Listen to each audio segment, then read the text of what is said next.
This is Hopper, 2-year-old Australian Labradoodle. So he's got Australian Shepherd, Cocker Spaniel, Poodle, and a couple other breeds in there. He is from a breeder. He's gotten kicked out of daycare recently for too rough play with the other dogs, not taking social cues, and nipping at the attendants. They didn't kick him out completely. They said he can still come back. He just doesn't go in any of the dog rooms. They treadmill him, and he just kind of hangs out in like the human offices. So he's causing problems with dogs and the humans? Yes. After training, he's going to go to Megan's for daycare because they live nearby. After he's e-collar trained. Barks at everything. Barked like crazy at the drop-off. Pulls like a sled dog. Walking is nearly impossible. She just needs help in every single aspect. He's a full-grown adult. I know it looks Yes, like he's a puppy. he He's is. not a puppy. He is 2 years old. Okay. She said he kind of knows sit. At 2, he kind of knows sit, and that's the extent. Yes. Interesting. Well, again, so we got our list of symptoms. We always get a list of symptoms, but really the core issue is he's leaderless, which means without a proper leader, they don't listen, which means the 2 core conversations that we need to have with our dogs that we need to have success with fail, which is, hey, do this, and they do. Or, hey, stop this, and they stop. Those 2 conversations fail when the dog doesn't have a proper leader, right? So you say do, they don't. You say stop, they don't. And then plug in the symptoms, right? Barking, jumping, nipping, pulling, symptoms, okay? Those aren't core issues. That's why when we start going after the core issue, we see the symptoms fade off, and most of the time we don't even have to go down the laundry list, knocking them out. It generalizes where the dog just starts to listen, okay? That's the cool part of understanding dog behavior and how the hierarchy influences their behavior, right? Relationship dynamic, leader, follower. Or the dog's just, like I say, leaderless. They can do whatever they want. All the dogs try, and in a natural pack of dogs, when they try, they get put in their place because there's other dogs that will correct them for trying, because everybody wants to have that top ranking position. Why? Because it gives them first access to resources, right? A dog like this, he's not a leader. That's why he's overreacting. He's insecure underneath it all, as most of them are. So he's being dominant, but he's insecure. So you got insecure dominance, which means he's in a position in the pack in his own mind that's high up. However, naturally, that's not his natural position. So he's going to overreact.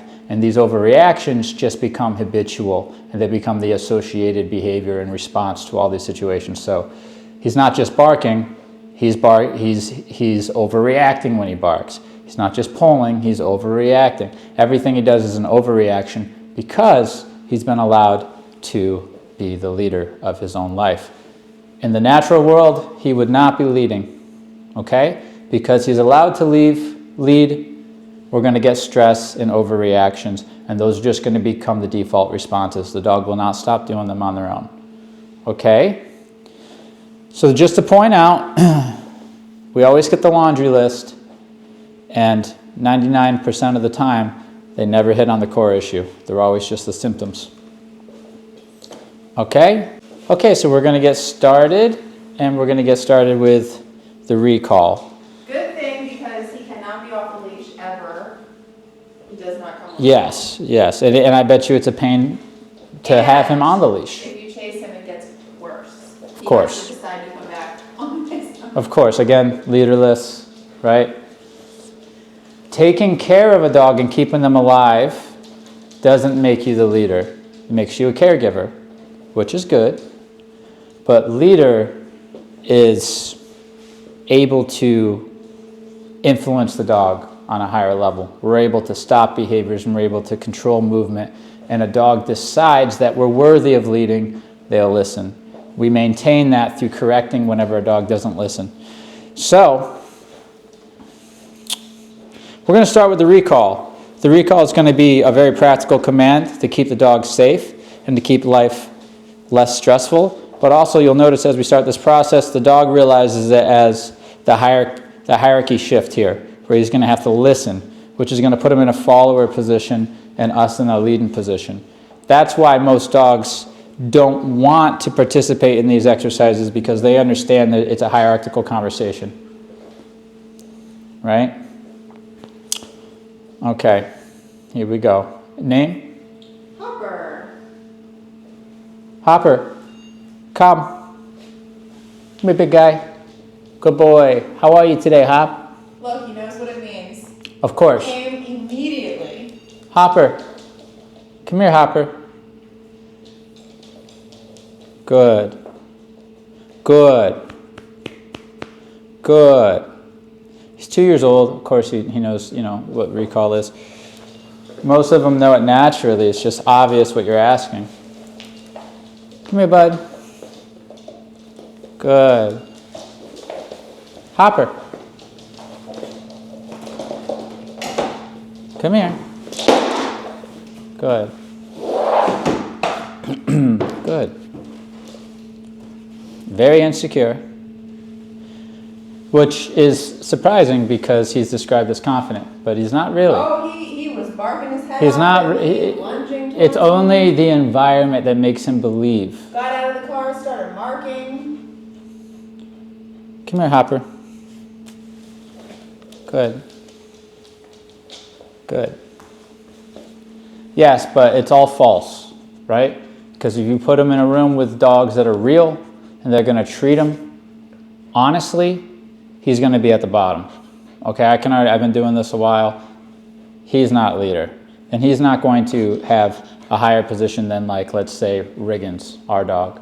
He's not. It's just not going to happen. I would say most of the dogs we have here now, he's going to be below. But he doesn't know that. He's been led to believe that he's up here, which is kind of dishonest if you think about it, because even the human, who I haven't met, but I'm willing to believe that they're naturally higher up on the hierarchy. Think of it this way. How would we know that? Well, the human's starving, the dog's starving. I mean starving. And there's a piece of steak right there, and the human wants to eat it all, and the dog wants to eat it all. If the human decides they don't want to share, are they going to be able to eat it all, or is the dog going to get it? This dog, not going to get it, right? The human would be able to pull it off, which means you're more competent in that conflict, which means you have the ability to be higher up on the hierarchy. But if we don't view our dogs that way, we treat them a certain way, without viewing it through the lens of leading, and having those moments of confrontation and using them to propel our leadership. If we just see them as fluffy, cute little, however people see dogs these days, we bypass all those necessary conversations, and it leads the dog to believe that you're weak, and therefore they're above. And there comes the false confidence, because honestly, he's not. I met dogs that are high up on the hierarchy. He's not it. Not even close. And I've known him for a minute here, and I can say confidently, not even close to leader material. Good. He's begging for a leader here. He needs a leader, see? Good. Good. Break. Good boy.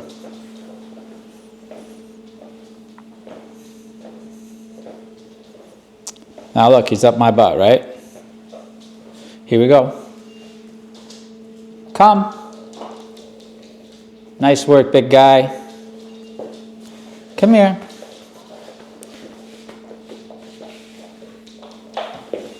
Come here, bud. Hopper. Good. Good. Good. Good. Very jumpy. Yes. Yeah, so I've met very confident dogs, and they're not doing this kind of stuff. Even when a very, dogs who are higher up on the totem pole, naturally, if they're nervous, they don't really show it. Because they understand, they have to carry themselves a certain way. False confidence. That's what it is. So what we're going to see is this guy actually become insecure and then get built back up into a confidence. But the confidence is going to be in his position of the pack as follower. He'll feel confident because he knows he doesn't have to make his own choices. He'll feel confident in following because he's confident in his leader. But that false confidence is going to go away. It would go away even if it wasn't me, right? Even if I just dropped him in a pack of dogs that treated him naturally, the confidence would go away and then get built back up in the confidence of where he actually exists in a pack. Good.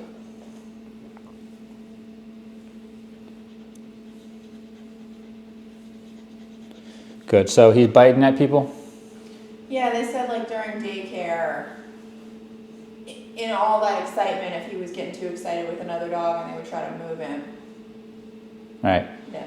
The word excitement could probably be modified because I think people think of excitement as happy. Yeah. Right? But it's really highly stimulated and anxious. You know what I mean? If you really look at it, when you see what people are calling excited, you see a lot of anxiety in that. You see a lot of unstableness in the mind. And you also see other dogs wanting to correct that badly. Right? The modern human sees it as happy. And it's just not the case. This guy's not happy. He's stressed. Right? But because he's bouncing around, he has high energy, it must equal happy. No. I don't think that I think that wasn't in those situations, but I can imagine he's overstimulated. He's anxious. Maybe he is excited, but that doesn't equal happy to me. That equals unstable liability, right? He's going to get beat up by another dog eventually, right? If he runs into the wrong dog and he takes that energy and puts it into their personal space, boom, that's all it takes. Good. Most of these daycares vet out, they take on dogs that are going to be tolerant, but in the natural world, a lot of dogs ain't tolerant to that stuff, and they'll put this dog in his place like that upon meeting him, which, will be dangerous for him because dogs tend to do it pretty rough. But he does need to be put in his place in order to be stable in his mind. And we're going to do that here. It's already starting. Look. The movement's being controlled. We just started. Good. Good. That's what happens when you start to lead. Okay? It's very important that we concern ourselves with being the leader over top of being the lover. Because to me, leading is loving, right? And it's hard to do. It takes commitment. But that's where the true love is. That tough love where you have to punish a dog, even though it's not fun for him or you know it's best for the dog. That's where the true love is, okay? We don't want to bypass those conversations, otherwise we get this situation here. Good. And then at the very least, it's embarrassing and a liability. Good. And it doesn't, and this is the crazy thing, it don't have to be that way, right? This is amazing. Good. Hopper. Break. Nice. Of course he doesn't Break. know that word. And why doesn't he know that Break. word? Because he's never had a command to be released from. Right? If we were taking, I talk about this lately, but if we were taking a treat, that's good. Look at the choice. If we were taking a treat, and I'd say, here, pay attention to me. I don't have a treat in my hand, by the way. I tried to do that, by the way, for a picture. Right, but let's just talk about it. I'm not saying you can't get a sit out when you do that. I'm not saying you can't get a command. What I'm saying is it's an entirely different conversation than the one I'm having. I'm not saying listen to me because I have something for you to earn. I'm saying listen to me because this is the natural hierarchy. Right? Totally lands different in the head. if you have the conversation of let me teach you these things with the conversation of you earning something you want, you're bypassing having the conversation of hierarchy. Listen to me because around resources, I'm more competent if there's a conflict, if there's confrontation, or if I'm trying to tell you to do something or to stop something. If you're not listening, you're going to see that I'm competent enough to get you to listen. That's a whole nother conversation than saying, listen to me to earn this, listen to me to earn this, pay attention, and you're kind of begging the dog, or you have to kind of bribe the dog along. It honestly puts you in a weak position. It really, really does. So, can you get the dog to learn that way? Yeah, they can learn, but just because the dog knows something doesn't mean they're going to listen. So you're not having the conversation of follower leader. You're having the conversation of, are you in the mood to earn something? Oh, darn, you're not? Let me get something of higher value. Oh, darn, something just came into the environment that's worth more to you than what I can offer as far as treats go? Dang, it's not going to work. Even when it does work, you're not having the conversation you're going to need in real life, which is listen to me because if you don't, there's consequences. And if you do, I'm proud of you. That's the real stuff, and deep down we all know it. Okay? Good. And that's coming from a guy who's done all those types of training. I've done food only, food with balanced dog training, which is food with punishment. I've done all mixtures of things to see what happens. And I didn't just do them once, I did them for years, right? And then I finally come to the conclusion of what's the most effective. To me, by listening to the dogs. And now the way I'm training this guy is the same way I'm going to be training the aggressive guy who's super, super extreme case. And it's the same way I'm going to be training a puppy. I go through the same process. The only difference is the dog's response. Some dogs' fights are extreme, and some are just mild little temper tantrums. Either way, they all give you a little bit of a fit in one way or another, because you have to go through that to earn a follower. There is no going around it. I mean, you can go around it, but you're not ever going to solve the problem and get a dog who decides to follow. Okay. Good boy. Let's get some training. Amazing. I like the size. Yeah, it's nice. Now, the breeds are telling. The breeds are difficult. Yes, I mean, we know. We've been down the road a bit. We've done this for a while. They're barky. High drive. Yeah, they're bratty. They're entitled. If you were to say this was a Labradoodle, I would be like, oh, this is going to be more cake, right? But the fact that he has Shepherd in there, it's a herding dog, so you got the Cocker Spaniel, you're like, oh, okay, so what's in the brain? And we're going to find that out. Those breeds tend to have more bite in them. They tend to want to use their mouth more. He looks like a Labradoodle. He is not. He looks like a puppy. He is not. He's a full-grown adult. I thought he was a pure doodle. I mean, looks that way, He kind of looks but like he's the not. Portuguese water dogs, too. And the reason I bring that up is to see how the brain responds when we start digging into this training a little bit more. How do they respond to what? How they respond to your authority and the punishment for not listening. Does he take a correction and say, yes, sir, great? Or does he say, I'm going to go through fight, flight, freeze, charm, all the options until they're entirely exhausted before I give you follower? Oftentimes, the more difficult breeds will go through all of their options as intensely as they can, and then they'll give you follower. And then some easier breeds, easier temperaments, might go through all the options as well, or they might not. And they might go through all the options, just less intense and quicker, and then they give it to you. But either way, we're going to be going through some type of temper tantrum at the very least, because I know this is an entitled, bratty dog. Yeah, and a big part of this job is understanding how to respond to all those responses. Oh, right. That's the dance. We got that down. It ain't nothing. No sweat off my brow. Whatever he gives me, we're ready for. We have a response locked and loaded that will continue to progress us. And that's why within a week, we're going to see a dog who's going to want to be a follower. Within 2 weeks, he's really going to understand it. And in 3 weeks, it's going to be proof to the point where he's ready to go home. Break. Yay! Good boy. That door's closed out there? Yeah. So we had, what was that, 2-3 reps of recall. He totally understands what I'm asking of him.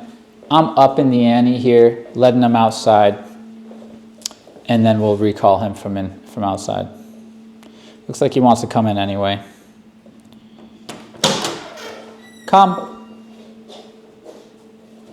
That's the pressure. Running away from it. There you go. The running away that they complained about, except now we actually have a response that's going to give us progress.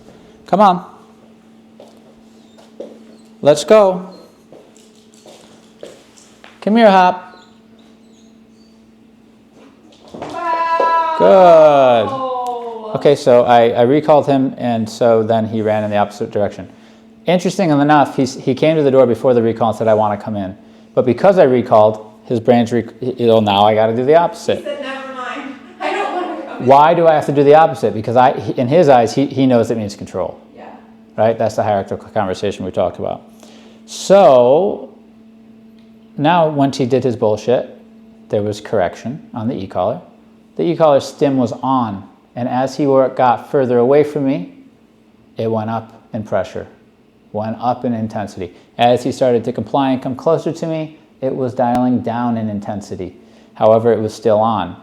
By the time he got to me, it was scrolling down, and then when he got right in front of me, it turned off.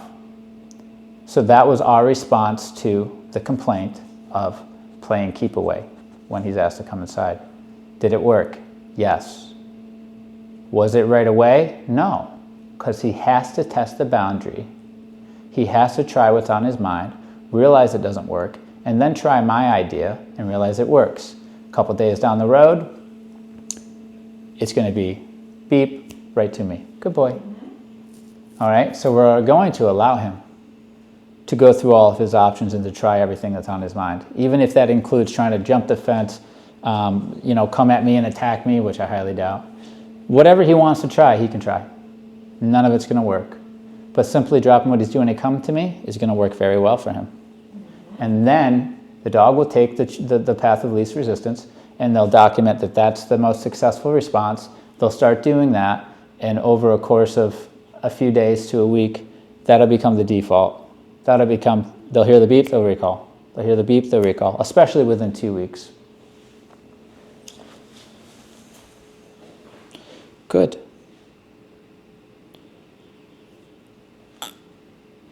What's his name again? Oh, Hopper, right? Hopper. Break. Yay! Good.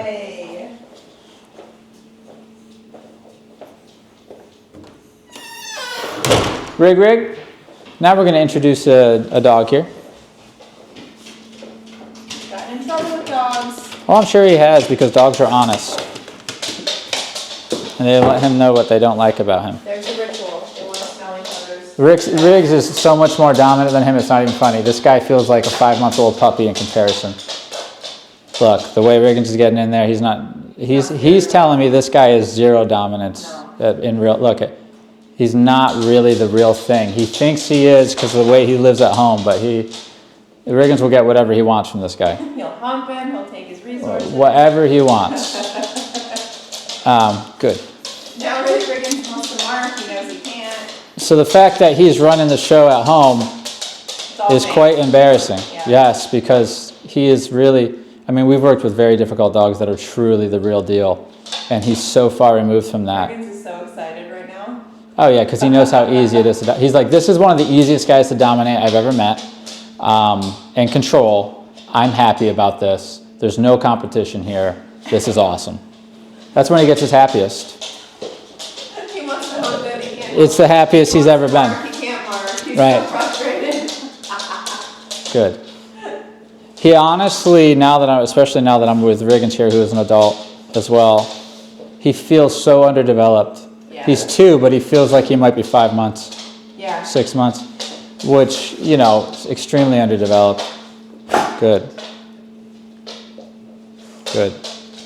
He's been kept as a puppy. He hasn't matured he doesn't act like an adult. Good. Okay, Hopper, come. Nice. Good.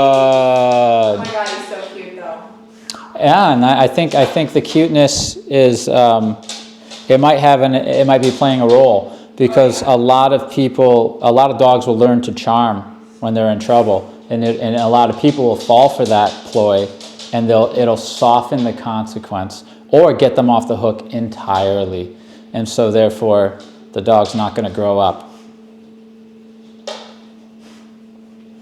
Good. And it doesn't help that the rest of the world, when you bring him out, is going to treat him, which isn't how the other dogs are treating him. The dogs are more honest and more. It's amazing. Good. That's amazing. They're going to be honest with him, and they're going to give him the correction that we should be giving him. Good.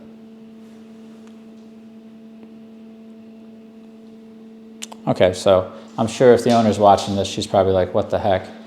It is I just applied punishment and leadership. No magic. I promise you I'm not a magical being that they just listen to. I promise you. It's not like I have some God gift, a God-given gift where I walk in the room and the dogs just all start to listen. As you've seen, when I walked in the room, he didn't think of me of any different than any other human, and he was barking at me and all the nonsense. I applied a few of these principles, and he's starting to change.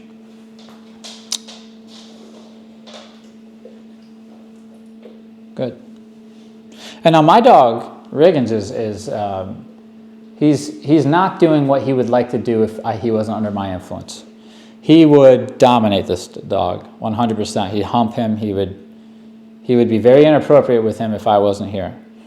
So I have social influence over him. That's why he's sitting. He's acting like a good boy. If I was not here, this guy would be getting the treatment. Slaughtered. Yeah, Yep. he'd be getting the treatment. So, just to open your eyes to the natural world and the way dogs deal with things. If we don't treat them with a bit of the natural world that they come from, they don't shape properly. They their mental growth is stunted, and they become entitled brats who then become big liabilities. Good.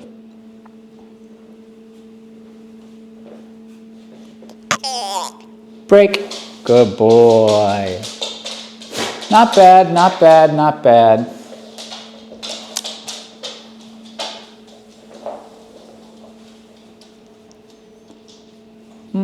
We'll see how you feel about the door here. Interestingly enough, again, resources are big, so I'm going to grab some food real quick. Where's my bowl that's always out here that's not out here now? I think I used it for... Is there one in here? Maybe I can borrow this one real quick.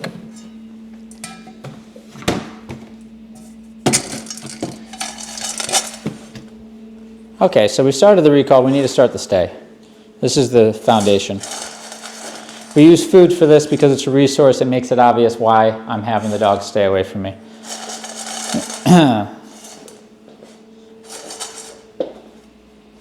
I'm sure this dog eats very high quality food. I'm sure he gets all sorts of good treats, so this dry kibble probably isn't very high value to him.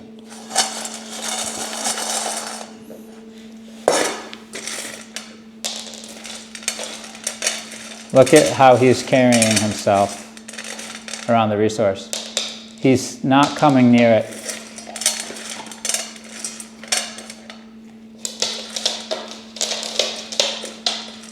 Here he comes. Stay. It's a very important part of the conversation. Good. Good. I corrected him because he was coming near the resource. Is that my phone going off? Can you go get my phone?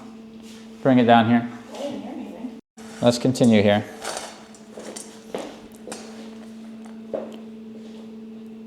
Hopper, come.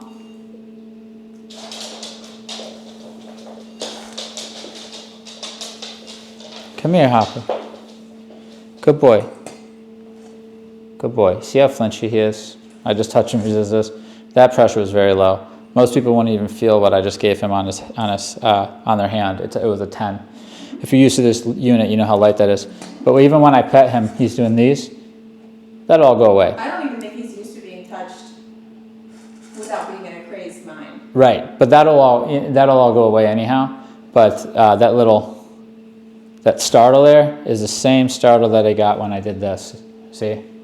So it's not like people who don't understand what's going on might have thought he had a punishment there, a heavy punishment. He did not. He had low numbers that were more communicative, not really punishing. But you see, he knew exactly what to do with it. Okay? Amazing. Now, I want to teach him stay. Stay. Good, stay.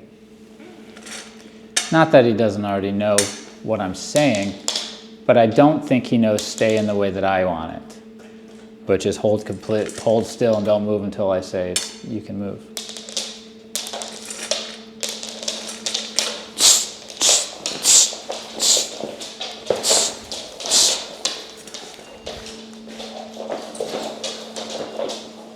Come here. Good. Stay.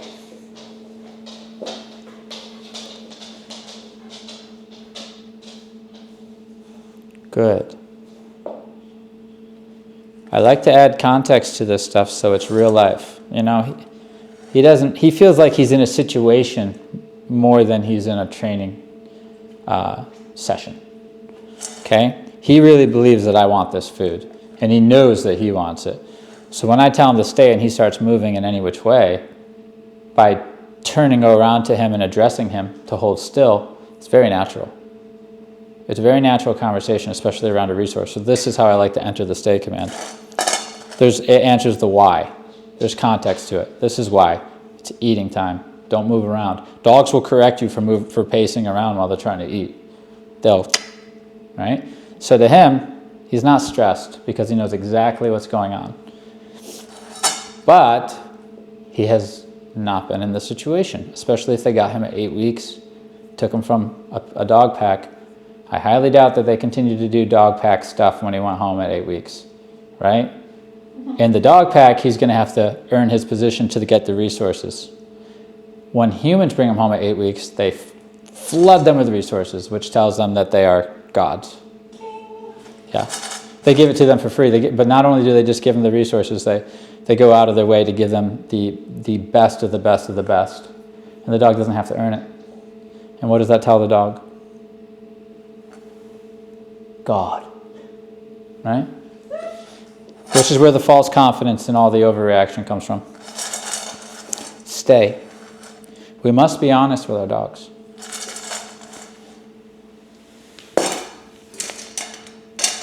We don't want to lie to him and tell them that he's this high up on the totem pole when really he's not. It'll cause problems. Good. Good. Stay. See, he thought about moving, but he caught himself there.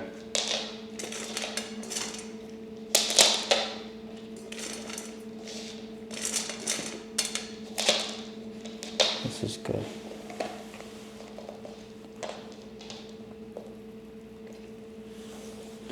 Move your leash. You're doing amazing. You're a good boy. You're a very nice guy. Let me see your leash real quick. Stay.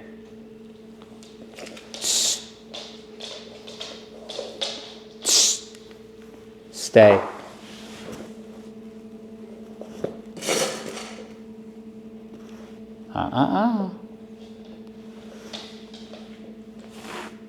Stay. Notice I'm using stay. I'm not telling him to sit.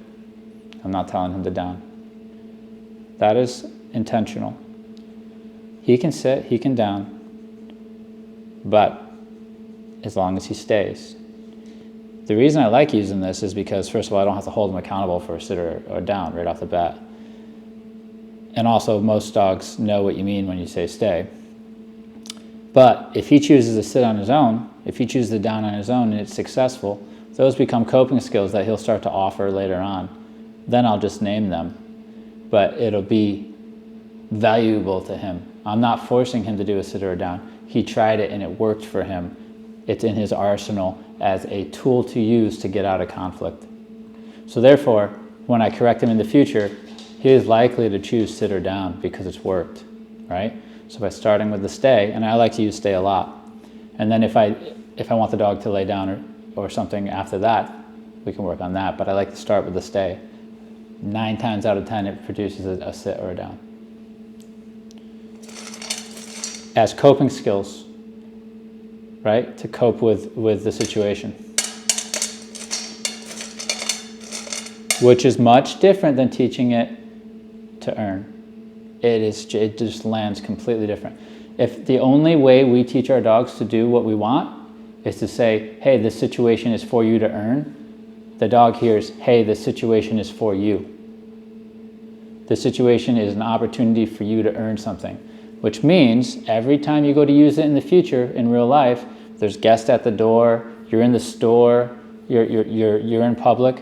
When you go to use that command, the dog hears, it's an opportunity for me to earn something for me, which creates entitlement. This is for me. This way of training is teaching them it's not for you. And the command is keep you successful.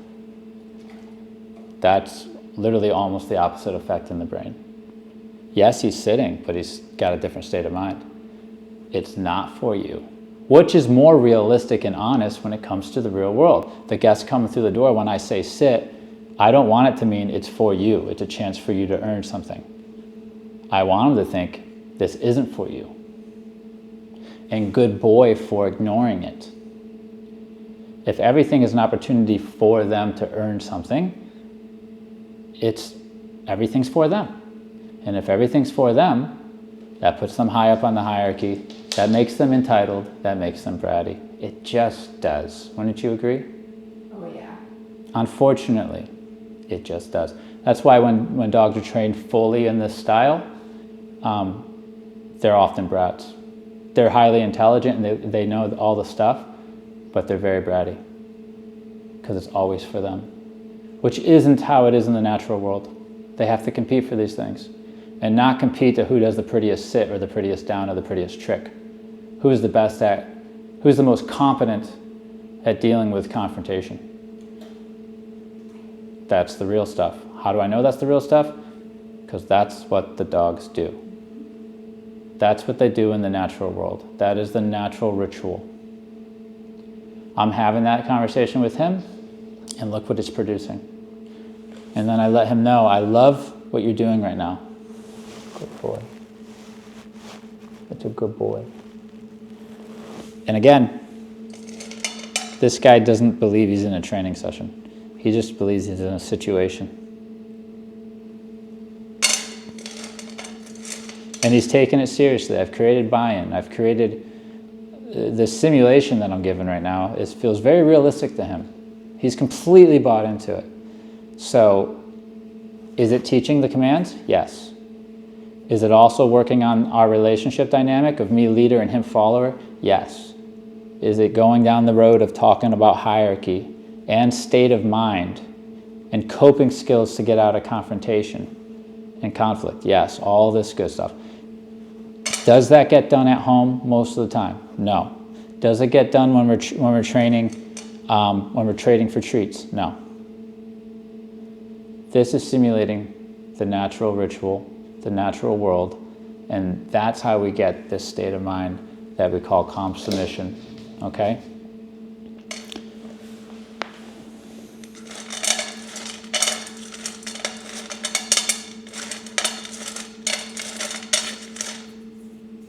Good.